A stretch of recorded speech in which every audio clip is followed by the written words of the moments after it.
The widow had only one bucket of milk remaining. It wasn't enough to feed both of her children. Tears welled in her eyes when a rugged mountain man walked through the broken ranch gate carrying only an axe and a bedroll. After seeing the hungry children, he quietly made an offer that left her speechless. "Give my children milk, and I'll restore your ranch." At first, she believed he was asking for charity. Instead, he was offering her a chance to rebuild her life. One simple promise made before winter would soon change 4 lonely lives forever. If you enjoy emotional Wild West stories filled with hope, sacrifice, and unforgettable endings, don't forget to like this video and subscribe to the channel. Now, let's begin. The last golden rays of autumn stretched across the quiet prairie as cold winds swept through the worn fences of Abigail Turner's struggling ranch. Ever since her husband passed away the previous winter, every responsibility had rested on her shoulders. The barn roof leaked whenever rain fell. Half of the fences had fallen apart. The windmill barely spun anymore, leaving the animals with very little water. Winter was only a few weeks away, and Abigail knew the ranch wouldn't survive another season without help. Inside the small farmhouse, her 6-year-old son Tommy tried to comfort his younger sister Emma, whose empty stomach growled louder than the crackling fire. Abigail poured the final bucket of fresh milk into 2 small cups, pretending she wasn't hungry herself. She smiled at her children, but the moment they looked away, quiet tears rolled down her cheeks.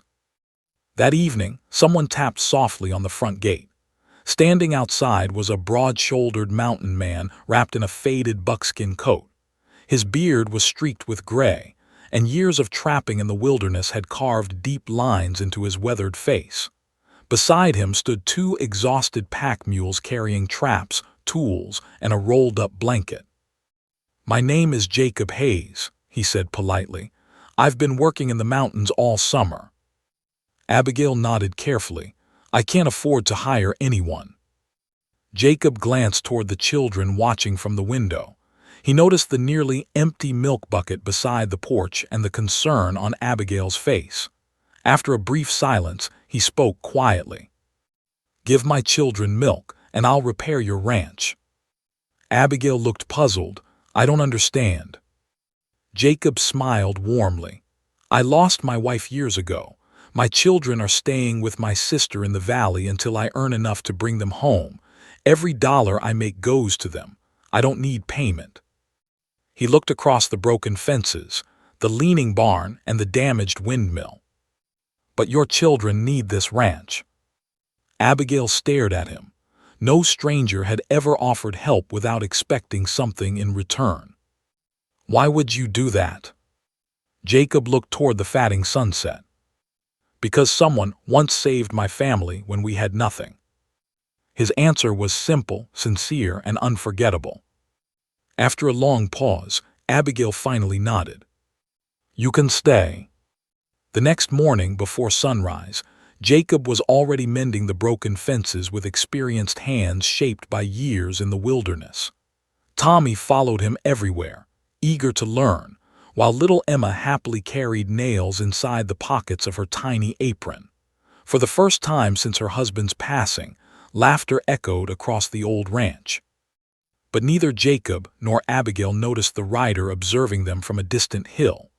A wealthy landowner named Selfless lowered his binoculars with a cold smile. He had spent months trying to convince Abigail to sell her ranch. Now, the arrival of a single mountain man threatened to ruin everything he had planned.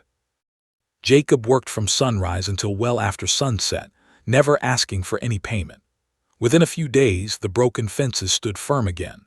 The barn roof no longer leaked, and the old windmill turned smoothly, filling the water troughs once more. Tommy followed him everywhere with a small hammer hanging from his belt, dreaming of growing as strong as the mountain man. Every evening, little Emma greeted him with a warm smile and a tin cup of fresh milk. To Jacob, those simple moments were more valuable than gold. Abigail quietly watched from the farmhouse porch. At first, she believed Jacob would leave once the work was complete, just like every helper before him. But every morning he discovered another task that needed attention.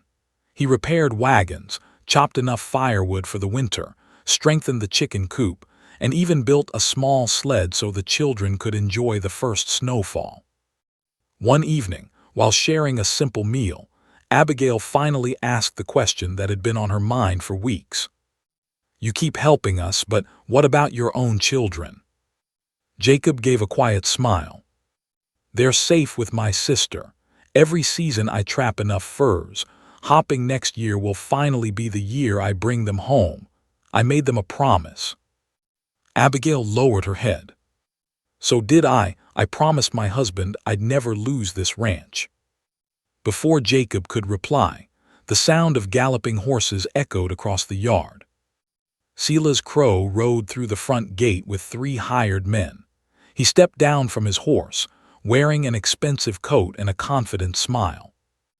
"Mrs. Turner," he called, "your loan is overdue." Abigail's face grew pale. "I only need a little more time." "You've already had enough time," Silas answered coldly. "By the end of the week this ranch will belong to me." Tommy moved closer to his mother, frightened. Jacob calmly stepped forward and stood beside the widow. "She isn't selling." Silas laughed. "And who are you?" "Just a mountain man." Silas looked over the repaired fences, the restored barn, and the healthy cattle. "So you're the man wasting your time saving a ranch that's already finished." Jacob remained calm. "A ranch isn't lost while good people are still fighting for it." Silas's smile faded. "You'll regret standing against me."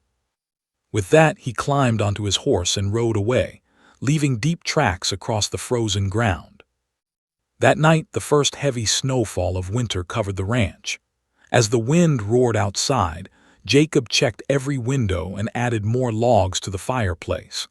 Abigail watched her children sleeping peacefully for the first time in months. For the first time since her husband's death, she realized they wouldn't have to face winter alone. But miles away, Sila's crow was gathering men to force the family off the ranch before Christmas, and Jacob knew the greatest challenge was still ahead. By morning, the ranch was hidden beneath a thick blanket of snow. The wind swept across the prairie, but inside the farmhouse, the fire burned brightly. Tommy and little Emma laughed as Jacob taught them how to carve small wooden animals from pieces of pine. For the first time since their father's passing, the house felt full of life again. The peace didn't last long. That afternoon, Sila's crow returned with the county banker and 4 armed riders. He carried a folded document in his hand. "The widow has failed to repay her loan," Silas announced. "By law, this ranch now belongs to me." Abigail's heart sank. She searched every drawer and every box, hoping she had somehow missed enough money for one final payment.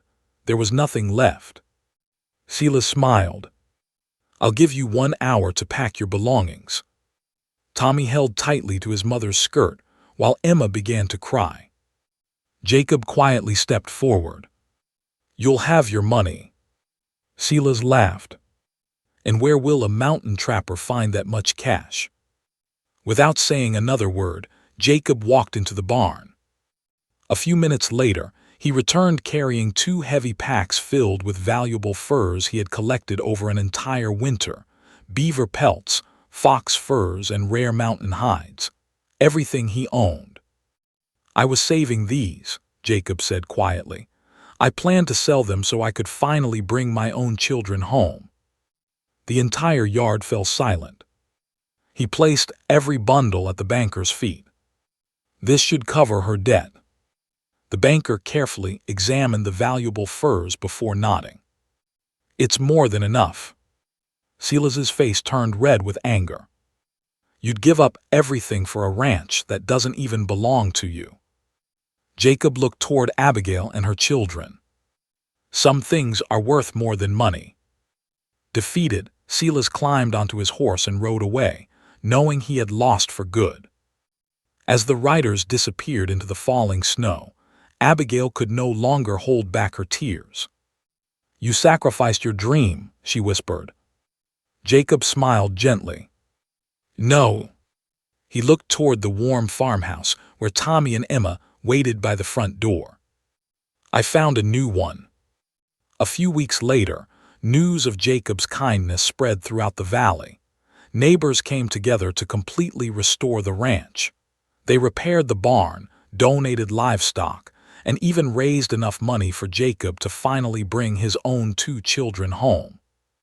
On a bright spring morning, 2 shy children stepped down from a wagon and rushed into their father's arms. Tommy and Emma welcomed them as if they had always been family. Before long, laughter filled the ranch from sunrise until sunset. One evening, Abigail carried 2 cups of fresh milk onto the porch where Jacob was watching the sun set over the fields. She smiled and handed one to him. "Do you remember the first words you said to me?" Jacob laughed. "Give my children milk and I'll fix your ranch." Abigail gently took his hand. "You kept your promise." Jacob looked toward the children playing together near the windmill. "So did you." A month later, the little ranch that had nearly been lost became a joyful home for 2 once-broken families. The fences stood strong, the cattle flourished, and the lonely mountain man who had arrived with nothing but an axe and hope finally understood that the greatest reward wasn't the ranch he had saved. It was the family he had found. Sometimes a single act of kindness can outlast the coldest winter. Sometimes one promise can build a home, and sometimes the people who save each other become the family they were always meant to be.